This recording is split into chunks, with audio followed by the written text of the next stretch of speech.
ലോകകപ്പിൽ വമ്പന്മാരായ ഇംഗ്ലീഷ് പടയ്ക്കിതാ ഗാന കനത്തൊരു ഷോക്ക് നൽകിയിരിക്കുകയാണ്.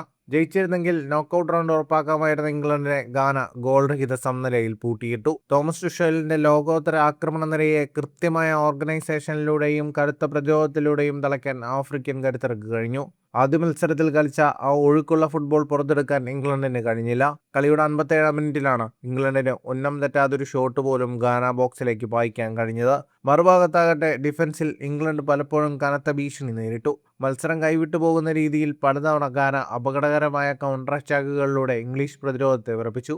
മത്സരത്തിലെ സമനിലപ്പൂട്ട് പൊളിക്കാൻ പരിശീലകൻ ടുഷേൽ പകരക്കാരുടെ ബെഞ്ചിൽ നിന്നും മാറ്റങ്ങൾ വരുത്തി. ബുക്കായ് സാക്കയെയും മോർഗൻ റോജേഴ്സിനെയും കളത്തിലിറക്കി. സാക്കയുടെ ഒരു തകർപ്പൻ ഷോട്ട് ഗാന കീപ്പർ ബെഞ്ചമിൻ അസാരെ അവിശ്വസനീയമായി രക്ഷപ്പെടുത്തി. തൊട്ടുപിന്നാലെ പകരക്കാരനായി ഇറങ്ങിയ നിക്കോ റെയ്ലിയുടെ ഹെഡർ നിർഭാഗ്യവശാൽ പോസ്റ്റിന്റെ ബാറിലിടിച്ചു തെറിക്കുകയും മാർഗുയിയുടെ മറ്റൊരു ഹെഡർ ഗാന പ്രതിരോധം ഗോൾ ലൈനിൽ നിന്നും ക്ലിയർ ചെയ്യുകയും ചെയ്തതോടെ ഇംഗ്ലണ്ടിന്റെ എല്ലാ വഴികളും അടഞ്ഞു.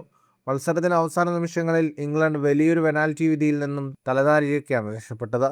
ഇംഗ്ലണ്ട് ഡിഫൻഡർ എസ്രി ഗോൻസെ പന്തിൽ യാതൊരു സ്പർശനവുമില്ലാതെ ഗാനയുടെ പ്രിൻസ് കൊബാന അഡുവിനെ ബോക്സിൽ വീഴ്ത്തിയെങ്കിലും റഫറി പെനാൽറ്റി അനുവദിച്ചില്ല. നിലവിലെ ഈ സമനിലയോടെ ഇംഗ്ലണ്ട് ഗ്രൂപ്പിൽ 1-ാം സ്ഥാനത്ത് തുടരുന്നുണ്ടെങ്കിലും നോക്കൌട്ട് യോഗ്യത ഉറപ്പാക്കാൻ പനാമയ്ക്കെതിരെ അവസാന ഗ്രൂപ്പ് മത്സരം വരെ ടുഷേലിനും സംഘത്തിനും കാത്തിരിക്കണം. ഫുട്ബോൾ ലോകത്തെ കൂടുതൽ വാർത്തകൾക്കും വിശേഷങ്ങൾക്കുമായി സ്പോർട്സ് കഫേ സബ്സ്ക്രൈബ് ചെയ്യുക.